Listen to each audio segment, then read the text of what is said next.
오늘은 복음서에 나타난 예수님의 치유 사역 총 18개 중에서 9번째 시간이 되겠습니다.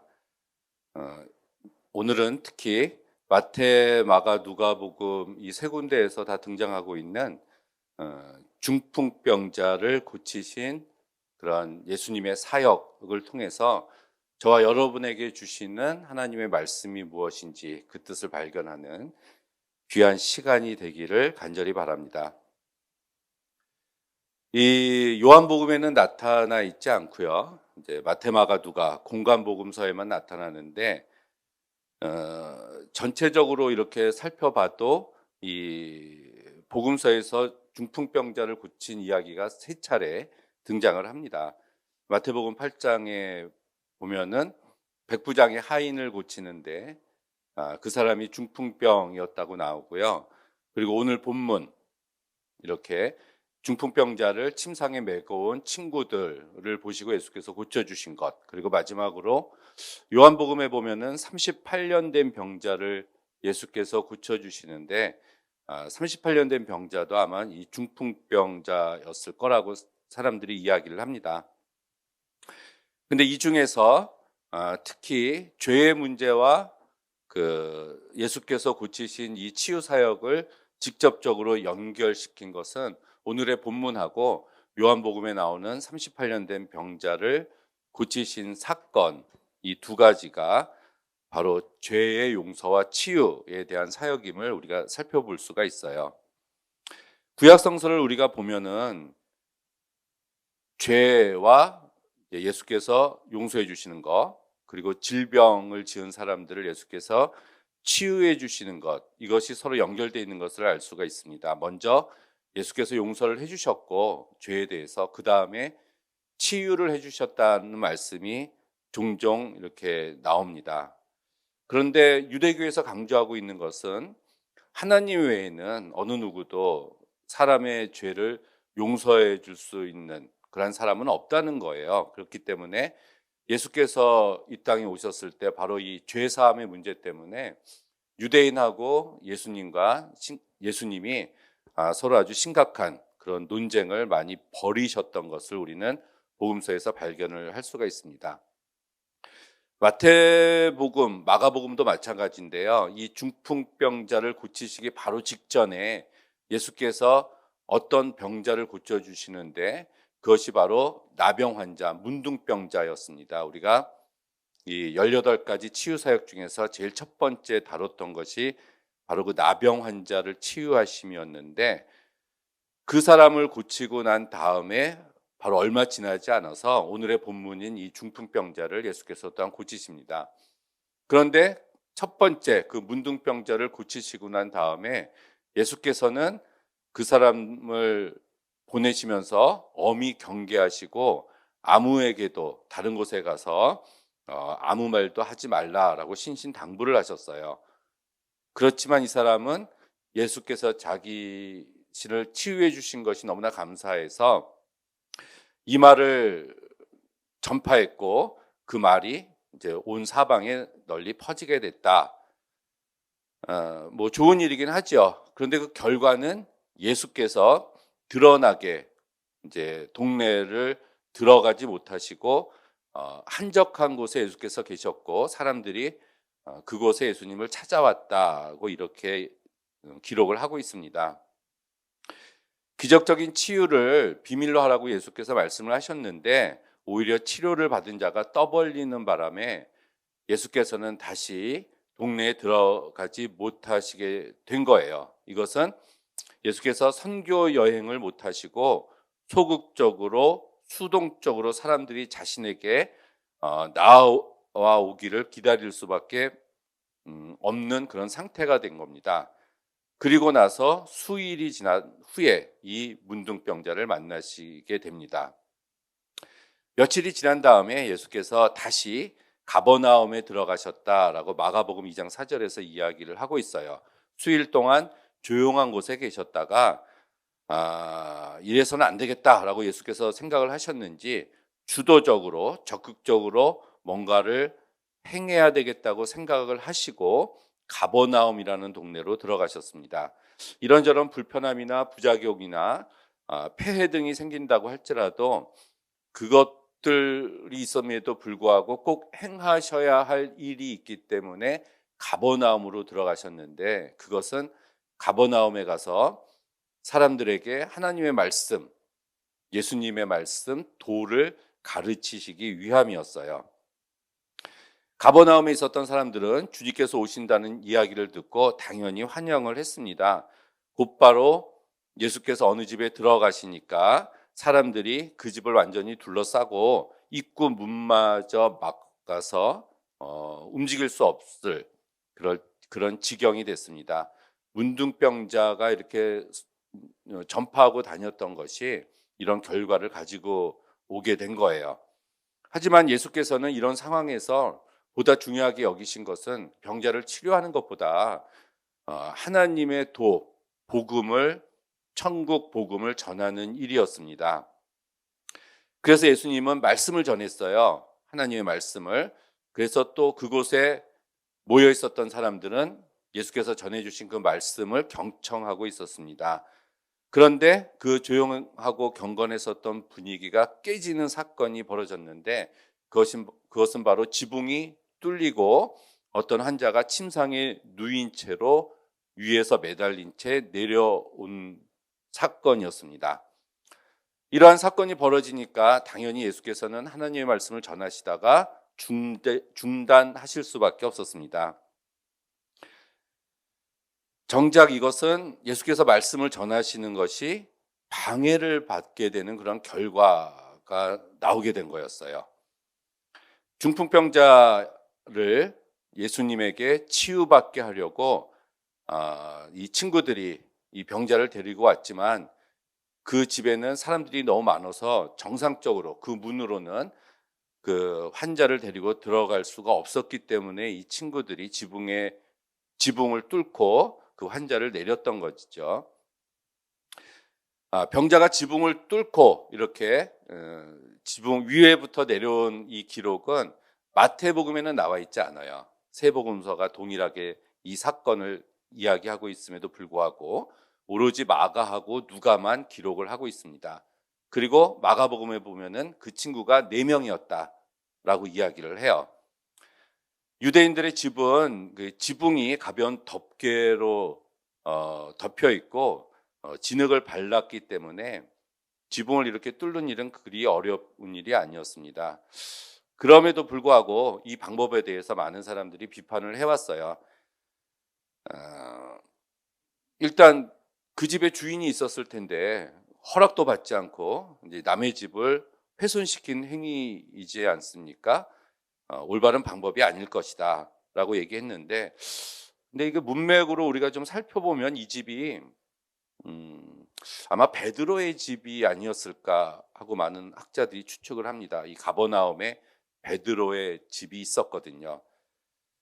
그래서 뭐 이 방법도 뭐 집주인이 베드로였다면 뭐라고 하지 않았을 것이다, 뭐 이렇게 넘어가기도 합니다. 그런데 여기서 중풍병자라고 이야기하는 이 단어는 현대에서 이야기하고 있는 어떤 풍에 의한 개념이 아니라 구약성서에 나타난 이 용어는 단순히 걷지 못하는 상태를 의미하는 단어예요. 그래서 기력이 몹시 쇠해서 많이 아픈 상태, 혼자 힘으로 움직일 수 없는 그런 상태를 나타내는 헬라어 용어가 쓰였습니다. 누가복음에 보면은 그곳에 많은 무리들이 있었는데 바리새인과 교법사인 이 유대인들이 많이 앉아 있었다라고 이제 특별히 그 유대인들이 어떤 사람들이 있었는지도 이렇게 전하고 있습니다. 결과적으로는 그 지붕을 뚫고 환자를 내렸기 때문에 예수님의 복음 전파가 중간에 끊긴 거예요. 그리고 이 사람의 병도 굉장히 위중했지만 그 집안에는 이 중풍병자 못지않게 불치병을 가지고 있었던 많은 환자들도 있었을 겁니다. 그렇다면은 새치기 한 꼴이 돼요. 일종의 줄을 서지 않았다는 얘기죠. 순서대로 예수님의 말씀이 끝나고 난 다음에 치유를 받아야 했음에도 불구하고 절실함, 갈급함은 있다고 하더라도 새치기는 나쁜 거잖아요. 그렇죠? 줄을 서야 되는데 일종의 새치기를 한 꼴로 보여집니다. 아무리 은혜가 갈급했고 고의성이 없었다고 하더라도 결과적으로 이 일은 다른 사람들에게 피해를 입히게 되는 결과를 낳기도 했어요. 그럼에도 불구하고 예수께서는 그 사람을 꾸짖지 않고 싫은 내색도 하지 않으셨습니다. 그리고 군말 없이 완벽하게 치유를 해주셨어요. 예수님의 사랑이 여기서도 여전히 드러나고 있는 모습이죠. 그런데 여기서는 예수께서 침상에 누운 그 중풍병자와 이 환자를 데리고 온 친구 네 사람의 그런 우정을 보신 것이 아닙니다. 여기서 분명히 이야기하고 있는 것은 믿음이라는 단어가 나와요. 그들의 그러한 행동을 통해서 중풍병자의 믿음뿐만이 아니라 그 네 명의 친구들의 믿음까지도 예수께서 보셨다고 우리는 봐야 됩니다. 그들 모두가 예수님을 만나야 되겠다는 간절한 믿음이 있었죠. 그러한 믿음이 중풍병자를 예수님 앞에까지 오게 한 겁니다. 이 중풍병자도 예수님이 자신의 병의 병을 구원해 주실 분이 예수님이라는 것을 믿었기 때문에 동의해서 왔을 거예요. 친구들이 아무리 억지로 데려가려고 하더라도 이 환자가 거절했으면 데리고 올 수가 없었겠죠. 아마도 이들은 요 전에 예수께서 갈릴리를 다니시면서 전도하시고 복음 전하시고 치유 사역 하시는 것, 병을 고치고 귀신을 내어 쫓는 그 권세들을 보아서 들어서 알고 있었기 때문에 그것을 믿고 아마 이들은 왔을 겁니다. 그래서 마가복음에서는 소자야 내 죄사함을 받았느니라 라고 이렇게 이야기하고 있고, 마태는 요 구절에 안심하라 이런 말을 덧붙이고 있어요. 병자에 대한 칭호도 각각 틀립니다. 마태와 마가는 소자야라고 얘기하고 누가는 이 사람아, 원문은 친구여라고 예수께서 부르시는데 모두가 다 애칭으로 우리는 볼 수가 있습니다. 제가 믿음이라고 말씀을 드렸는데 그럼 이 믿음은 어떤 믿음일까라고 우리가 살펴보면 첫 번째는 예수께서 자신의 병을 고쳐주실 수 있다는 이 중풍병자의 믿음이었고요. 두 번째는 지붕을 뚫는 이런 아주 보통 방법이 아닌 방법을 사용해서 병자를 내린 것으로 봐서 이런 행동하는, 그리고 그 친구를 사랑하는 이런 믿음이 있었고, 마지막으로는 일어나서 내 상을 가지고 가라라고 예수님이 말씀하셨을 때 곧 즉시 순종하는 믿음, 이 세 가지를 우리는 발견을 할 수가 있습니다. 왜냐하면 그곳에 있었던 서기관이나 바리새인들, 교법자, 율법학자들이 모두 주님에 대해서 적대적이었기 때문에 예수님이 상을 가지고 일어나 가라라는 이 명령에 중풍병자가 순종하는 것도 사실은 쉬운 일이 아니었고 위험이 따르는 일이었어요. 그들이 나중에 뒤로 무슨 짓을 할지 몰랐기 때문에 그렇습니다. 그렇지만 그 사람은 나중에 순종을 했다, 이렇게 이야기를 합니다. 그런데 우리가 여기서 살펴봐야 될 문제는 예수께서 죄사함을 입었다라는 말이 여기서 나와요. 병을 그냥 고쳐주셨다는 말씀보다. 그래서 이 죄사함과 이 용서, 또 질병과 치유에 대해서 마태복음을 중심으로 우리가 이 부분을 한번 깊게 살펴봐야 될 것 같습니다. 여기서 중요한 것은 이 병의 원인이 여러 가지가 있다는 얘기고요. 모든 병을 다 죄 때문에 그 병이 원인이다, 이렇게 얘기할 수는 없다는 얘기입니다.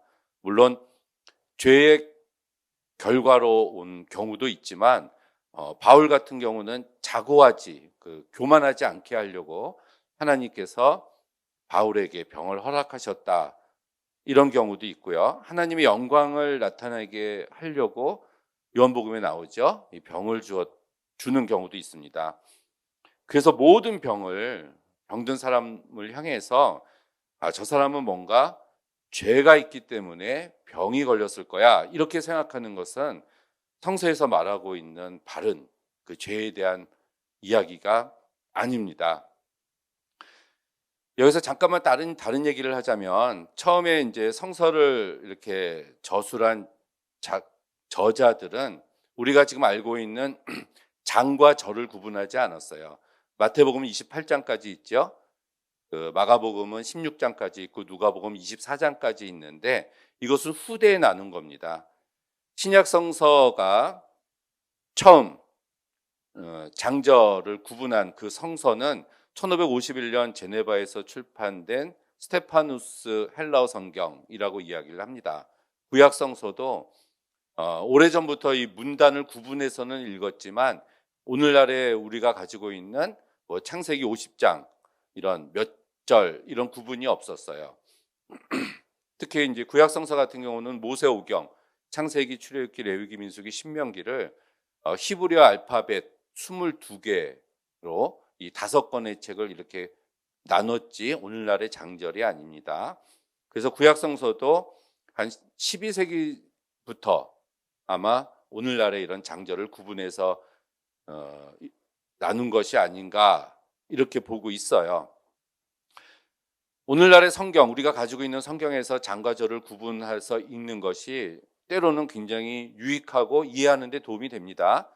성서를 찾는 데도 굉장히 쉽죠. 하지만 후대에 인위적으로 나눈 거기 때문에 성서를 해석하는 데 있어서 반작용도 있어요. 그것은 앞뒤 문맥이 연결되지 않고 우리가 해석하는데 우리가 많은 중요한 부분을 놓치게 되는 경우가 있는데, 오늘 본문이 대표적으로 그렇습니다. 그래서 제가 이 말씀을 드린 거예요. 마태복음에서는 이 9장하고 10장에 걸쳐서 예수께서 10가지 치유 사역을 행하시는데, 그 중에서 6번째로 등장하는 것이 중풍병자를 고치는 사건이고, 6번째 이 병자를 고치시면서 마태복음에 처음으로 죄사함이라는 주제가 등장하는 게 바로 오늘의 본문입니다.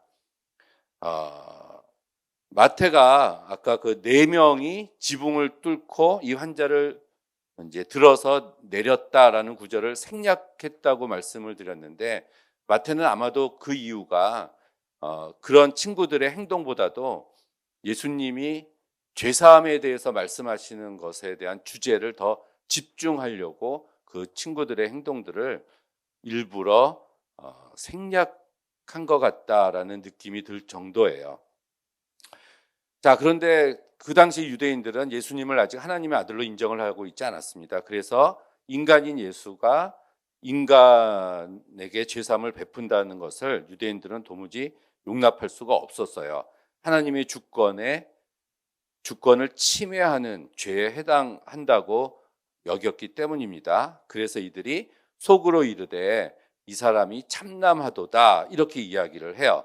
이 참남이라는 이 단어는 하나님의 이름을 모독했다라는 의미를 가지고 있는 단어입니다. 오직 하나님만 하실 수 있는 일을 이 사람이 하는 척한다라는 의미로 해석이 될 수가 있어요. 그래서 예수께서는 바로 이어서 인자가 본인을 가리키는 말씀이죠. 세상에서 죄사하는 권세가 있는 줄 너희로 알게 하려고 한다라는 당시로서는 굉장히 혁명적인 선포를 예수께서 하신 겁니다. 성자이신 예수님이 하늘과 땅의 모든 권세를 하늘에 계신 아버지로부터 이제 부여받았다라는 것을 저들은 깨닫지 못했어요. 나중에 마태복음 마지막에 보니까 예수께서 하늘과 땅의 모든 권세를 내게 주셨다 이렇게 말씀하신 기록이 마태복음 마지막에 나옵니다. 너가 죄사함을 받았다라고 예수께서 말씀을 하셨지만, 근데 죄사함을 받았다라고 말씀하셨을 때 그 이야기를 들은 사람의 죄가 사해졌는지 사해지지 않았는지 눈에 보이지는 않잖아요. 그렇죠? 알 수가 없다는 얘기입니다. 증거가 없어요. 아무도 확인을 할 수가 없습니다. 그렇지만 이 병자를 예수께서 치유해 주시고 나서 일어나서 내 상을 들고 걸어가라라고 말씀하셨을 때 그것을 행동으로 옮기는 이 환자를 보면 그 이야기, 예수께서 죄사하는 권세가 있는지 없는지가 그 환자 치유로 인해서 증명이 됐다라는 것이 마태가 이 부분에서 이야기하고 싶은 그 이야기였습니다. 무슨 말이냐면 제사함을 주는 것뿐만이 아니라 중풍병자를 말씀 한마디로 낫게 하는 것, 이 두 가지 다 하나님의 권능으로 가능하다는 일이에요. 절대로 인간이 할 수 있는 일은 아니죠. 그렇기 때문에 인간이 선포할 수 있는 사안도 아닙니다. 거기다가 유대인들은 중풍 같은 이런 불치병이 생긴 것은 조상이나 본인이 지은 죄가 크고 많아서 하나님께 벌을 받았다고 생각을 하고 있었어요. 그래서 예수님은 중풍병자가 죄사함을 받았다는 당신의 말씀이 진리라는 것을, 맞다는 것을 이 사람의 병이 낫는 것과 함께 보여주어야만 증명이 됐기 때문에 했다는 얘기입니다. 그렇다면 소자야 내가 죄사함을 받았다 이 말씀하고 일어나서 침상을 들고 가라 하는 말 중에서 더 중요한 말이 무엇이죠? 앞에라는 얘기예요. 죄사함을 받았다는 이야기가 훨씬 중요하다는 얘기입니다. 예수님은 그 자리에 있었던 이 서기관들의 생각을 꿰뚫어 보셨어요. 그리고 이 병자를 고치실 수 있는 능력이 충분히 계셨기 때문에 소자야 내가 제사함을 받았다라는 말씀을 하신 겁니다. 말하자면 유대인들이 그렇게 죄사함을 받았다라고 얘기했을 때 반발할 것을 예수께서 아시고 잠시 기다리신 후에 완전하게 이 병자를 치유해 주셨다는 얘기예요. 죄사하는 권세뿐만이 아니라 불치병을 치료해 줄 수 있는 능력도 함께 갖춘 메시아라는 것을 동시에 이 부분에서 보여주셨다는 얘기입니다. 한마디로 예수님은 죄를 사해 주러 인간의 몸으로 오신 하나님이고 중풍병자가 아직 치료를 받지 않았어도 이 주님이 죄사함을 받았느니라는 그 간단한 한마디로 먼저 말씀하셨던 죄사함, 이 구원이 완전하게 이루어졌다라는 이야기를 여기서 하신 거예요.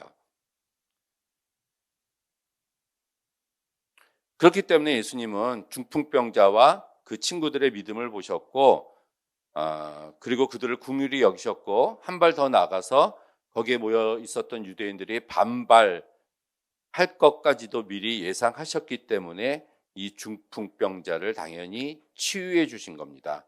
그렇다면은 주님의 주된 관심, 절대적인 관심은 오직 죄에서 구원해 주시러 오신 분이다라고 자신을 거기에 모인 사람들한테 소개하려고 했던 것이 예수님의 의도였어요. 유대인들은 죄 때문에 병이 생겼다고 생각을 합니다. 하지만 다 그런 건 아니에요. 우리가 욥기를 읽어봐도 욥이 죄 때문에 그렇게 큰 불행을 입게 된 것은 결코 아닌 것을 알 수 있지 않습니까? 그런데도 예수님이 이 중풍병을 고쳐주시면 오히려 그들의 잘못된 기복적인 그런 신앙관을 그대로 인정해 주실 수 있기 때문에 예수께서는 온전히 사함을 받기 위해서는 치유도 완전히 이루어져야 한다는 오해를 발생시킬 가능성을 미연에 차단을 하신 겁니다. 그래서 이 부분에서 예수께서는 말로만 죄사함을 선포하는 것과 실제로 병을 고치는 것 중에서 어느 것이 더 쉬우냐 하면서 이 유대인들에게 질문을 하신 거예요. 그러면서 고쳐주신 겁니다. 좀 길어지고 있네요, 이 부분이. 정리하면 소자야 내가 죄사함을 받았다. 이게 과거예요.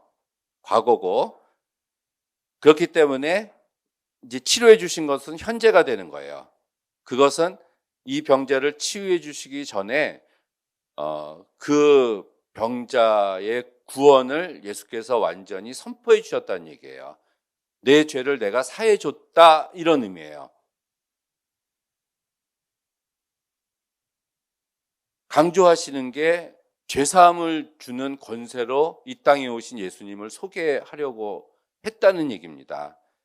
병을 고쳐주고 안 고쳐주고는 구원과는 별개의 문제라는 얘기예요, 여기서. 그냥 현실적인 이런 축복은 그냥 예수님의 권세, 예수님의 주권에 딸린 일뿐이라는 얘기입니다. 그 중풍병자에게 있어서 이 치료로 구원이 보장되는 것이 아니라, 이 중풍병자는 구원받은 후에 이 병의 치료가 함께 이루어진 것, 병이 치료받는 축복까지도 함께 이제 곁다리로 사실은 누리게 됐다라는 얘기라는 거죠. 그러니까 중풍병이 나았기 때문에 죄로 인한 이 중풍병자의 그 죄가 제거된 것이 아니라 이미 구원이 달성됐다라는 얘기입니다. 그렇기 때문에 죄사함을 먼저 예수께서 이곳에서 선포를 하신 거예요. 그런데 이 본문을 이 앞에 있는 장과 완전히 별개로 떼어서 읽으면은 요 사건만, 예수께서 이 중풍병자를 고치시는 요 부분만 우리가 읽으면 적극적으로 믿어서 은혜를 받아야 된다는 뜻만 강조를 하게 됩니다. 그러니까 적극적인 믿음만 강조를 하게 되는 본문으로 우리가 볼 수가 있어요. 우리의 믿음은 성숙돼야 되거든요. 자라가야 된다는 얘기입니다. 근데 자라가는 믿음을 강조하지 않고 그냥 적극적인 믿음만 강조하는 본문으로 이 본문이 잘못 인용이 될 수 있다는 얘기예요. 자, 우리가 교회 다니면서 우리 그런 얘기 많이 들어요. 적극적인 믿음, 열심히 믿어야 된다, 그 얘기죠. 열심히 믿어야 된다, 적극적으로 믿어야 된다. 그런데 적극적으로 믿는 이유는, 그 믿음의 최종적인 목표는, 적극적인 믿음의 최종적인 목표는 거의 모두가 다 현실적인 축복을 향하고 있습니다. 그것이 최종적인 적극적인 믿음의 목표가 돼요. 그렇기 때문에 광신적으로 변질될 수가 있어요. 적극적으로 얻어야 될 것이 있으니까 능동적으로 자기 믿음을 강하게 만드는 것에만 집중을 하게 됩니다. 결국 이러한 믿음만 강조를 하다 보면 결국 이러한 믿음이 지향하는 목표 지점은 이 땅에서의 안일과 형통으로 귀결될 수밖에 없습니다. 그저 뜨겁고 열성적인 믿음을 통해서, 그 믿음을 동원해서 죽을 때까지 평생 하나님과 밀고 당기는 싸움만 지루하게 행하게 됩니다. 어떻게 해서든지 현실적인 복을 더 많이 받아내는 믿음이 강하고 좋은 것으로 강조가 돼요. 그래서 그것이 최종 목표가 되다 보니까 현실에서 물질적인 축복, 자녀들의 축복, 우리가 현실로 생각하는 그런 축복을 받은 사람은 열심히 적극적으로 하나님을 믿어서 믿음의 열매로 쟁취한 것이고, 현실적으로 조금 고단하고 힘들게 어렵게 사는 사람은 열심히 믿음이 부족해서 이렇게 살 수밖에 없는 사람이다 라고 이야기를 하게 되는 경향이 생긴다는 얘기입니다. 사업이 망하면 네가 적극적으로 믿음 생활을 안 해서 그런 거야, 그렇게 될 수가 있어요. 집안에 우환이 생기면 하나님께 죄를 지어서 그렇게 된 것이다, 이런 얘기들을 많이 하게 됩니다. 그렇게 적극적으로 믿음만 강조를 하는 그런 사람들에게는 이미 이전에 예수께서 소재야 내가 제사함을 받았다라는 그 제사함을 받아서 우리는 이미 하나님의 자녀가 되었다는 특권, 그 신분에 대한 감사는 하나도 없어요. 심지어 인식조차도 못하고 있습니다. 그냥 뜨겁게 믿어서 적극적으로 쟁취하는 것이 신앙의 본질이라고 생각해요. 그래서 내가 아직 이루지 못했다면은 내 믿음이 부족한 거야. 내가 부족한 거야. 내가 온전히 하나님의 자녀가 되지 못했다는 자괴감과 죄책감에 빠질 수밖에 없습니다. 더구나 그러다가 혹시 그 집안에 우환이 생기고 불행한 일이 생기거나 내가 원치 않은 병에 걸리면 자기를 탓하게 돼요. 내가 죄를 지어서 그렇다. 내가 열심히 믿지 않아서 그렇다. 이 지붕을 뚫고 내리는 간절함이 없었다. 이렇게 이야기를 합니다. 근데 우리 주변을 놓고 봐도 성서를 봐도 예수께서 불치병을 기적적으로 치유해 주지 않았던 그런 경우가 훨씬 더 많습니다. 예수께서 3년 동안 계시는 동안에 주변에 있는 모든 병자들 100%다 고쳐주신 거 아니에요.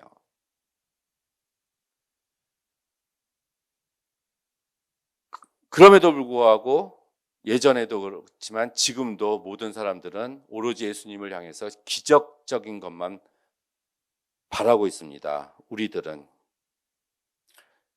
질병을 치료해 주지 않으시면, 우리들의 문제를 해결해 주시지 않으시면 오히려 그런 경우가 훨씬 더 많이 있음에도 불구하고 그렇게 되면은 우리는 하나님을 원망해요.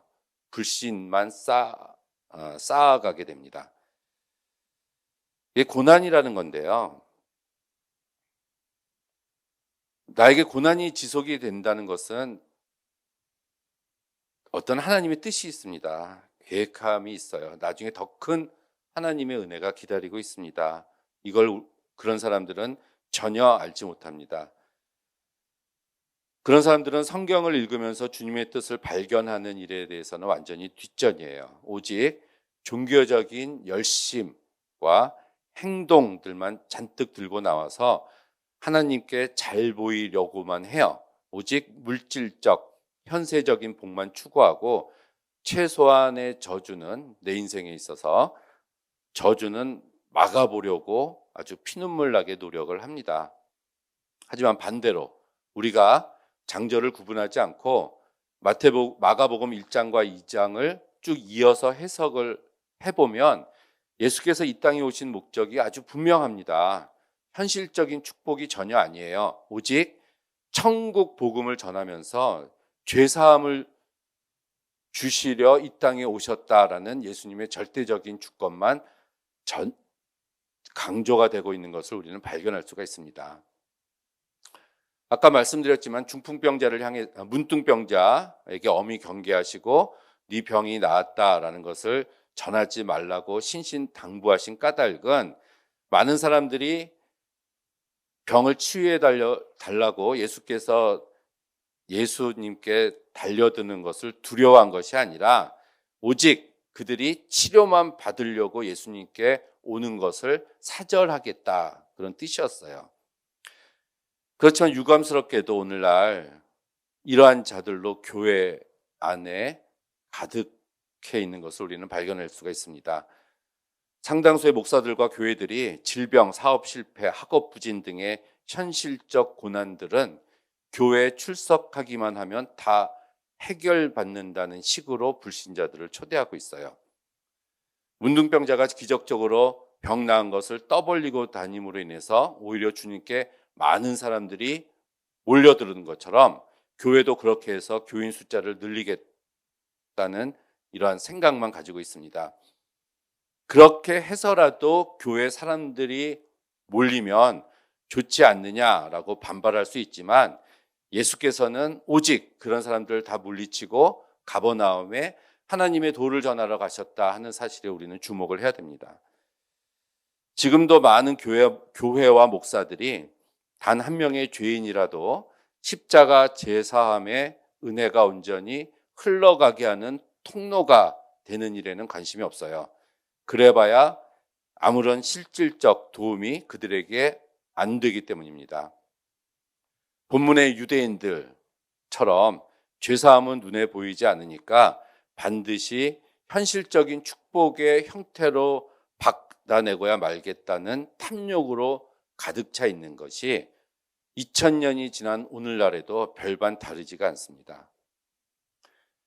예수께서 적극적으로 쟁취하라는 것은 하나님의 나라이지 하나님 나라의 결과물이 절대로 아닙니다.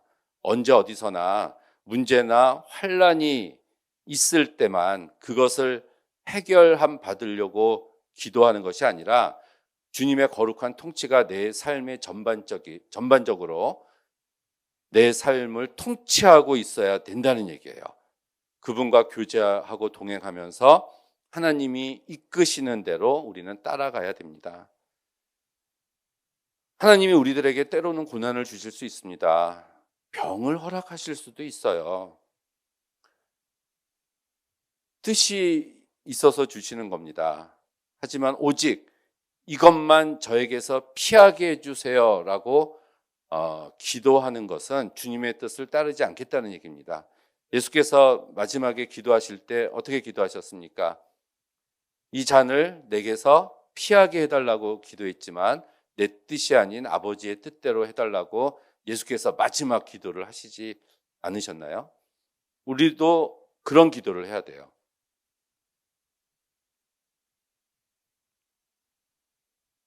예수께서는 열심히 자기한테 다가오는 자들, 열심히 기도하는 자들의 병만 고쳐주시는 것은 절대로 아니에요. 그냥 예수님의 주권과 섭리, 하나님의 뜻에 따라서 그들의 병을 고쳐주실 뿐입니다. 예수님의 주된 관심은 우리들의 근본적인 죄의 문제를 해결해 주시는 것에 있어요. 그래서 모든 인간에게 진짜로 절실한 병 고침의 치유는 육신의 병이 치유받는 것이 아니라 우리들의 죄에서 사함을 받는 겁니다.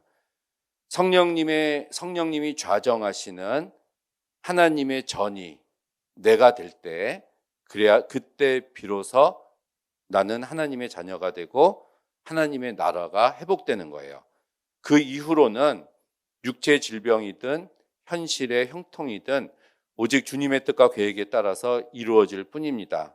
그래서 우리가 적극적으로 구할 것은 내 자신의 문제 해결이 아니라 먼저 하나님의 나라와 하나님의 의를 우리가 구해야 될 줄로 믿습니다. 반면에 아까 처음에 봤듯이 이 부분만 우리가 따로 읽으면 내가 내게 이르노니 일어나 내 상을 가지고 가라. 이 구절에 주목할 수밖에 없어요. 대부분의 목사님의 설교들이 이 구절만 이야기를 합니다. 능동적인 믿음, 적극적인 믿음만 강조를 해요. 일주일 내내 교회에서 살다시피 하고 심지어 교회 근처로 이사와서 매일매일 새벽 제단을 1000일까지 쌓으면 어떤 문제도 다 해결받을 수 있다고 설교를 합니다. 그렇게 하지 않는 사람은 믿음이 부족하다고 이야기를 해요. 기도의 양이 부족하다고 하는 이상한 가르침을 주고 있습니다. 이 중풍병자가 지붕을 뚫고 내려오는 바람에 예수님이 가르치시던 이 천국 복음, 예수님의 도가 전파되는 것이 중지가 됐어요. 그럼에도 불구하고 예수께서는 이 사람을 야단치지 않으셨습니다. 대신에 자신이 누구라는 것을, 구세주라는 것을 완벽하게 주변에 있는 사람들에게 증명하신 겁니다. 거듭 말씀드리지만 예수님께 맡겨진 일차적인 사명은 십자가를 통해서 죄를 극복하는 것이고 치유 사역은 부수적인 일일 뿐이에요. 죄의 문제가 근본적으로 해결되기 전에는 어떠한 치유의 역사도 일어날 수가 없습니다. 그래서 예수께서 이 사건을 통해서 우리들에게 주시고자 하시는 메시지는 복음은 하나님의 선지자들로 말미암아 그의 아들에 관해서 성경에 미리 약속하신 것이라는 바로 복음, 로마서 1장 2절에 있는 복음을 우리들에게 전해 주시려고 하신 겁니다. 오늘 본문에 보면 두 가지죠. 예수께서 중풍병자를 치유해 주신 것하고 죄를 용서하는 예수님의 권위의 문제에 대해서 본문은 다루고 있습니다. 이 두 가지 주제가 결합되어 있는 거예요. 결국은 예수님이 강조하시고자 하는 내용은 적극적으로 믿기만 하면 복을 받는 것이 아니라 예수님께서는 죄를 사해 주시는 권세가 있다는 겁니다. 그렇기 때문에 우리는 우리들의 죄의 해결의 문제를 가지고 예수님께 나아가고 붙잡고 기도할 때에 그 이외의 모든 문제는 예수께서 해결해 주십니다. 아니, 안 해결해 주실 수도 있어요. 우리가 살아 생전에. 하지만 그리 아니하실지라도 어쩔 수 없는 거 아닙니까? 모든 것은 하나님의 뜻이지 내 뜻대로 되는 것은 절대로 아니에요. 예수께서 죽으시고 부활하시고 올라가시고 난 다음에 이 땅에 교회가 세워졌습니다. 그 교회를 초대교회라고 합니다. 초대교회는 교인들은 엄청나게 핍박을 받았어요. AD 300년까지 예수님을 믿는다는 이유 때문에 극심한 고통을 받았습니다. 그들은 생명까지 바치면서 믿었고 대부분의 많은 사람들이 순교자가 됐어요. 사자의 밥이 됐습니다. 십자가형보다 더 혹독한 형벌을 받으면서도 그들은 끝내 하나님을 배반하지 않았어요. 그러면서 그들은 그냥 죽었습니다.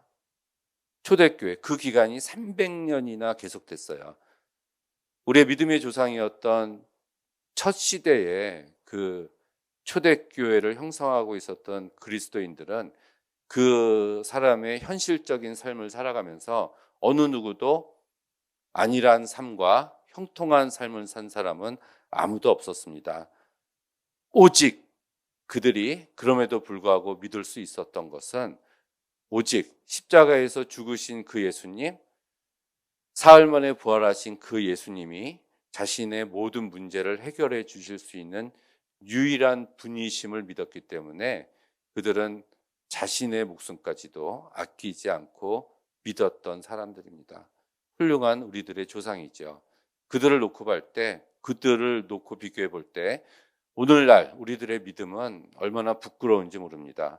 우리들이 추구할 것은 결국은 하나님 나라이어야지 우리가 살고 있는 이 땅은 절대로 아닙니다. 하나님 나라를 위해서, 하나님 나라와 하나님 나라의 의를 위해서 생명까지도 바치시는 저와 여러분이 되시기를 주님의 이름으로 간절히 축원합니다.